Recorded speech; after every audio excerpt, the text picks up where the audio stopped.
The champ is here. Hey, what's good with it, man? It's your boy SirFH. This is Champ Talk Reactions. Over here, react to everything popping, moving, grooving, shaking in the community and the culture. The culture is who we do it for. It's like that. It just is what it is. What's good with it, baby? How we living? How we doing? Listen, I know I've been gone a minute. Don't hurt me. Don't hurt me. I'm just saying, man. But listen, today we're going to get off into it, man. Today we're going to react to a clip from the Let's Rant About It podcast. Anton Daniels, a big YouTuber. He got like 3, 4 different, channels and things that he do on YouTube. They all got over 1 million followers, man. Him and Randy Rosario from tonight's conversation, man, they came together. They created this little in-studio podcast. And today they're reacting to a clip from one of the guys that is there today. His name is Pappy Chulo. Pause. I ain't name him that. He called himself that, I guess. But anyway, man, he went viral because he was talking to his daughter about 50-50 dating, and that she won't be doing that. She won't be allowed to do it because he pays for all the bills in his house. So that's the type of man that she needs to be looking forward to. And so they're gonna talk about his clip. We're gonna start the conversation where Anton comes in, because before it was just a little bit all over the place, but when Anton came in, he tried to reel the conversation in. And so we just gonna kick off from there, man. Take this little walk with the champ, man. Let's see what they got going. Pop, he right in a way. Because two things can be true at the same time. I don't agree with the whole a man is supposed to take care of everything when you first started building. I do think that a lot of people got self-inflicted wounds. Facts. They out here financing fucking Hellcats. Facts. You know what I'm saying? It's a lot of shit that people do. I mean, the Hellcats do go really fast. But I'm just saying that if we really want to look at our life, when we look at our lifestyle, a lot of us buy shit that we don't need to impress people. To impress people that don't even give a fuck about us. Or to feel good about ourselves. Listen, and that right there is the issue. It's okay to buy things to make yourself feel better. You might go to the movies just by yourself. You might go get yourself some you might do these things, and that's perfectly fine. You know what I'm saying? But at the end of the day, if you're financing something you can't afford just to finance it, just to make yourself feel better, if you're going out there buying things just to buy things that you cannot afford, bro. My grandma used to call that shit keeping up with the Joneses. If you were doing this knowing you can't afford it, bro, what is you doing with your life? You feel me? And that's the reason why people have the problem that they have, bro. That is a feeling, bro. That is wild. Let's get back to the conversation. Well, but it's still bad. But here's the flip side, though. As far as bringing it back to the 50-50 conversation, I think that the best time for you to get married is when you don't have shit. Facts. I agree. Marriage is built for people to come together and then exchange strengths for weaknesses. What do you mean not having it? So that's the guy Pappy Chulo that we was talking about. My bad for stopping that right there. But that's the guy Pappy Chulo that was talking to his daughter about not going 50-50, and daddy don't go 50-50, so you not going 50-50, all of that type of stuff, which is fine because I'm not knocking the way that you raise your child or the things that you instill in them. So that that's the way that you do your thing.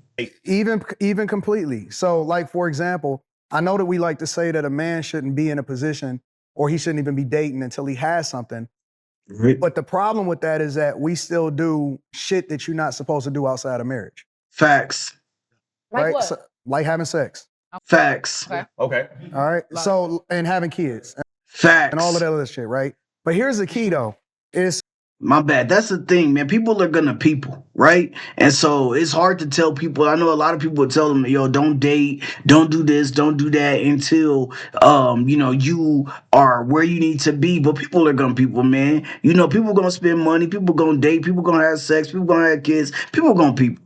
It's not to where the problem with men, especially that start to have a lot of resources, is that we're not afraid of marriage, we're afraid of divorce. Mm-hmm. You didn't build it with us, so you don't really have no equity in what it is that I'm doing. Mm-hmm. Now, I may take care of you, but then you feel like you have some kind of hold on me or some equity in what it is that I've already came into the situation with. Correct. You don't have nothing from that.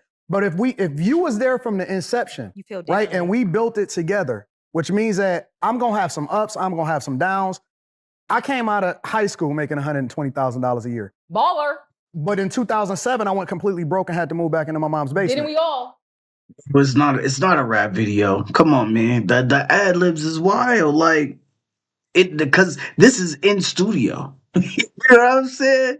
Like it takes away from the conversation, man. You know what I'm saying? But my point is that her dedication in that instance really gave her the equity because we was dedicated and we had one vision. You had a vision though before you met her, right? But my point is that we didn't have to necessarily have resources in order to build together. You know what I'm saying? We were still having the same one mindset.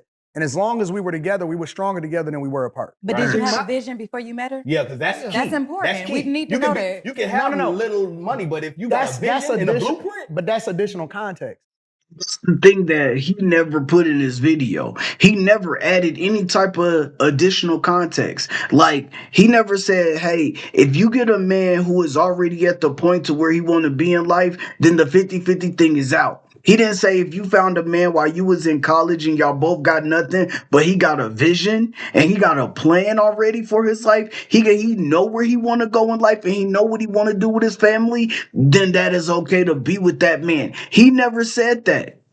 It was strictly, we not doing the 50-50. You not doing the 50-50. You see what your pops is doing. But he is at his end game.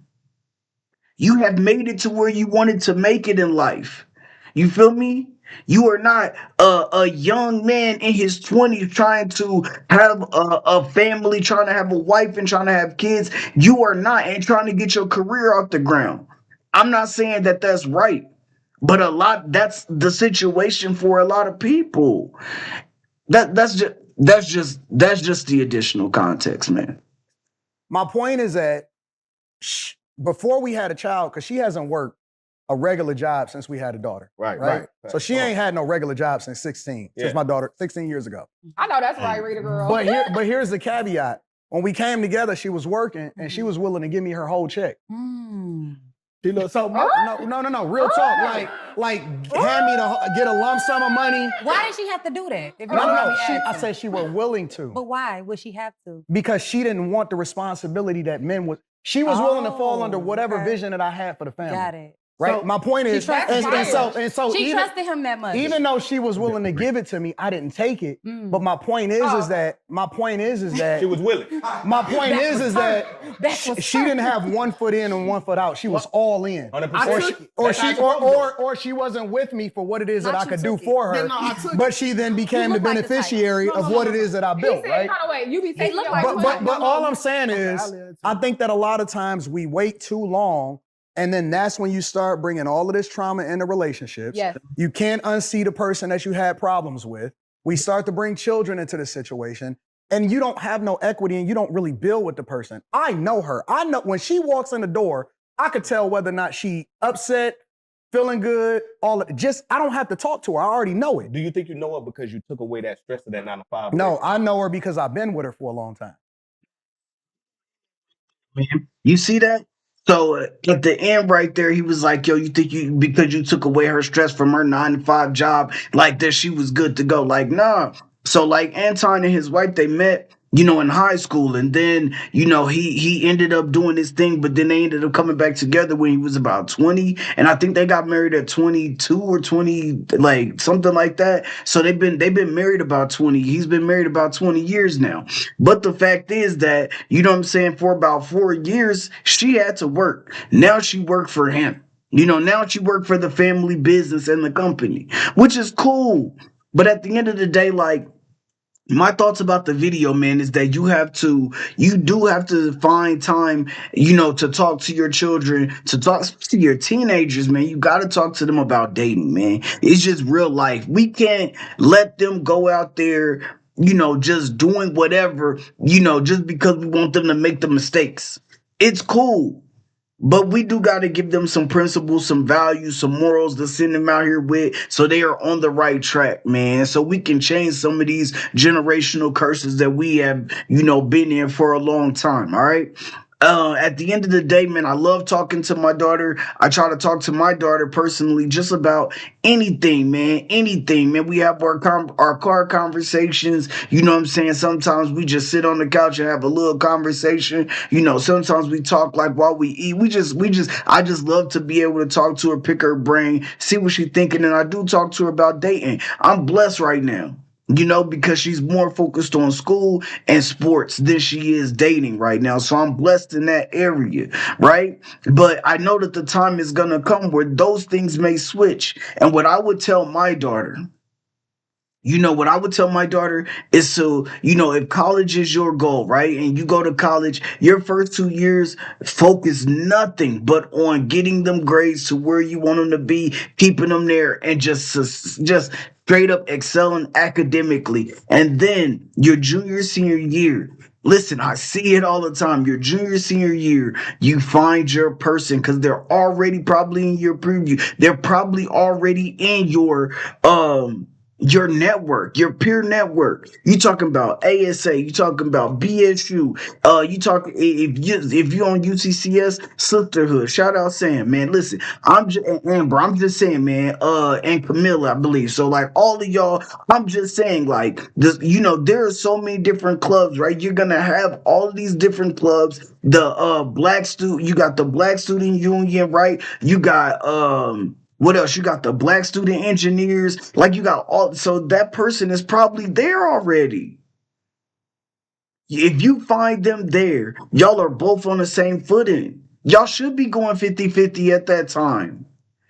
Now, once you make it to where you want to make it in your career, then it should be okay. The shift is okay. Whether that is 70-30, whether that's 60-40, whatever you work out in your relationship, if it worked for you, make it work. The goal is to be happily married, not just married. It's supposed to be happily and successfully married. And that is the most important thing, right? And so I just want, and I do want her to be happy. We should want our children to be happy, but we also want them to understand what duty is. Duty to your family, duty to your relationship, and all of those things, man. And these are some things that I learned late. I just was out here wilding. But with knowledge, gaining knowledge, and kind of just learning and shifting mindset, hey, what I'm saying? You got to make a change, and then you got to figure out how to make that trickle down, man. So at the end of the day, man, what y'all think about this, man? I'm done with it. I'm done ranting. But anyway, man, I hope y'all have a good day. I hope y'all are living life, man. And I hope that everything come to you this week that you want to come to you, man. It's your boy, SirFH, man. And this is Champ Talk Reactions. Y'all already know what it is. The champ is here. The champ is here.